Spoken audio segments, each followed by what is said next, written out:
بسم اللہ الرحمن الرحیم۔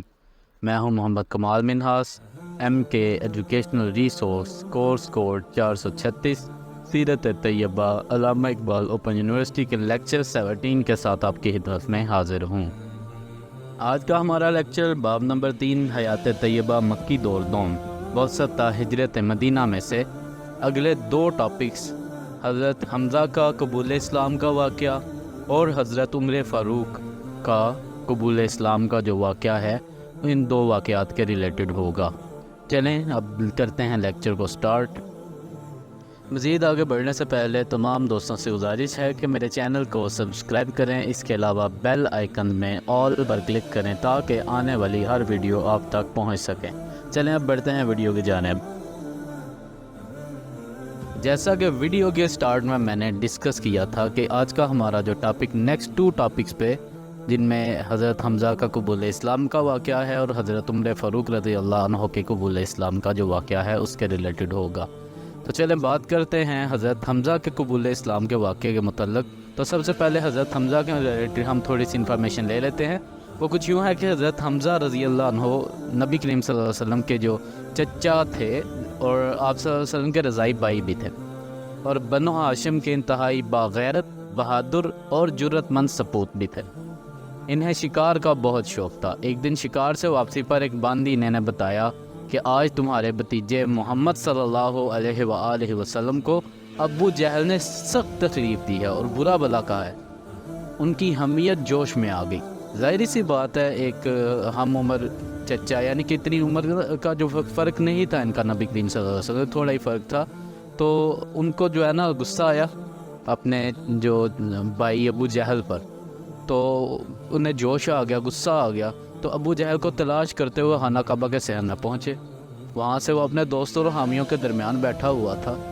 جاتے ہی فولادی کمان اس کے سر پر دے ماری اور لہو لہان کر دیا اور کہا، کیا تو سمجھتا ہے کہ محمد صلی اللہ علیہ وآلہ وسلم کا کوئی محافظ نہیں؟ تو سن لے، میں بھی مسلمان ہوتا ہوں۔ ابو جہل پر اس قدر ہیبت طاری ہوئی کہ اس طرح خون آلود صحن میں کعبہ میں پڑا رہا اور نہ خود مزاحمت کی نہ اس کے دوستوں میں سے کسی نے مدافعت میں ہاتھ لے اٹھایا۔ یعنی اس قدر رعب و دبدبہ حضرت حمزہ کا ان پر طاری ہو گیا تھا۔ وہاں سے حضرت حمزہ سیدھے رسول اللہ صلی اللہ علیہ وسلم کے پاس پہنچے اور کہا، بھتیجے، تم یہ سن کر خوش ہو گئے کہ میں نے ابو جہل سے تمہارا بدلہ لے لیا ہے۔ آپ صلی اللہ علیہ وسلم فرمایا، چچا، میں ایسی باتوں سے نہیں خوش ہوتا۔ ہاں، آپ اگر مسلمان ہو جائیں تو مجھے بہت خوشی ہوگی۔ حضرت حمزہ رضی اللہ عنہ نے کلمہ پڑھا اور مسلمان ہو گئے۔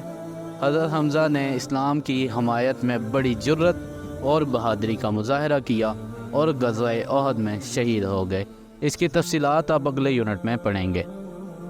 اب اگر بات کریں حضرت عمر بن خطاب، یا دوسرا نام میں نے جو لیا تھا حضرت عمر فاروق، یعنی کہ 2 القابات ہیں، خطاب اور فاروق، یہ حضرت عمر رضی اللہ عنہ کو دیے گئے ہیں۔ خطاب چونکہ والد کا نام تھا اس لیے بن خطاب کے طور پہ جو ہے ان کو بولا جاتا ہے، ویسے عمر فاروق ان کا جو ہے وہ لقب ہے۔ حضرت عمر رضی اللہ عنہ کو بھی شروع میں اسلام اور اہل اسلام سے بے حد دشمنی تھی، چنانچہ دوسرے مشرکین کی طرح وہ بھی اسلام لانے والوں کو ستاتے، لیکن جب دیکھا کہ کوئی تدبیر اسلام کی اشاعت کے خلاف کارگر نہیں ہوتی تو حضور صلی اللہ علیہ وآلہ وسلم کو معاذ اللہ قتل کرنے کا فیصلہ کیا اور مسلح ہو کر گھر سے نکلے۔ راستے میں نعیم بن عبداللہ جو مسلمان تھے ملے، ان کو عمر کے ارادے کا علم ہوا تو کہا، تمہاری بہن اور بہنئی دونوں مسلمان ہو چکے ہیں۔ بنو ہاشم ایسے طاقتور قبیلے سے جنگ مول لینے سے پہلے اپنے گھر کو تو درست کر لو۔ فوراً بہن کے گھر پہنچے اور اندر بہن فاطمہ اور بہنوئی سعید بن زید حضرت حباب بن ارد سے قرآن پڑھ رہے تھے۔ آواز کان میں پڑی تو یقین ہو گیا کہ نعیم کی خبر درست تھی۔ غصے سے دروازہ کھٹکھٹایا، بہن نے جلدی سے قرآن کے اوراق چھپا لی اور انہوں نے دروازہ کھول دیا۔ حضرت عمر رضی اللہ عنہ نے پوچھا کہ کیا پڑھ رہے تھے، مجھے بھی دکھاؤ، اور اس کے ساتھ ہی بہنوئی کو مارنا شروع کر دیا۔ بہن نے چھڑانا چاہا تو اسے زور سے منہ پر گنسا رسید کیا کہ خون بہنے لگ گیا۔ آخر وہ بھی عمر کی بہن تھی، جوش میں آ کر کہنے لگی، جو چاہو کر لو، ہم مسلمان ہو گئے ہیں۔ عمر نے بہن کو زخمی حالت میں دیکھا تو شرمندہ ہوئے اور نرمی سے کہنے لگے مجھے بتاؤ کیا پڑھ رہے تھے؟ بہن نے بھائی کو بہت کچھ تلخ ترش سنانے کے بعد کہا تم نہا کر آؤ تب اسے ہاتھ لگا سکتے ہو۔ وہ نہا کر آئے اور قرآن کے ان اوراق کو پڑھنے لگے جو اس گھر میں تھے۔ ایک ایک لفظ دل پر اثر کر رہا تھا، یہاں تک کہ جب اس آیت پر پہنچے آمنوا باللہ و رسولہ، اللہ اور اس کے رسول پر ایمان لاؤ، تو کہا میں مسلمان ہونا چاہتا ہوں، بتاؤ کس طرح مسلمان ہوتے ہیں؟ حضرت خباب بن الارت جو حضرت عمر رضی اللہ عنہ کی آواز سن کر پردے میں پیچھے چھپ گئے تھے باہر نکل آئے اور کہا اے عمر، کل ہی رسول اللہ صلی اللہ علیہ وسلم دعا کی تھی کہ بار الہی ابو جہل یا عمر بن خطاب سے اسلام کو تقویت دے، مبارک ہو کہ یہ سعادت تمہارے حصے میں آئی۔ پھر حضرت عمر رضی اللہ عنہ کو ساتھ لے کر بیت الارقم آئے۔ بیت الارقم وہ گھر ہے جو کہ ایک صحابی جو ارقم تھے ان کا تھا، تو اس گھر میں جو ہے اس وقت لوگ جو ہے مسلمان ہوتے تھے اور وہاں پر ان کی عبادات وغیرہ کا جو ایک سلسلہ تھا وہ چل رہا ہوتا تھا۔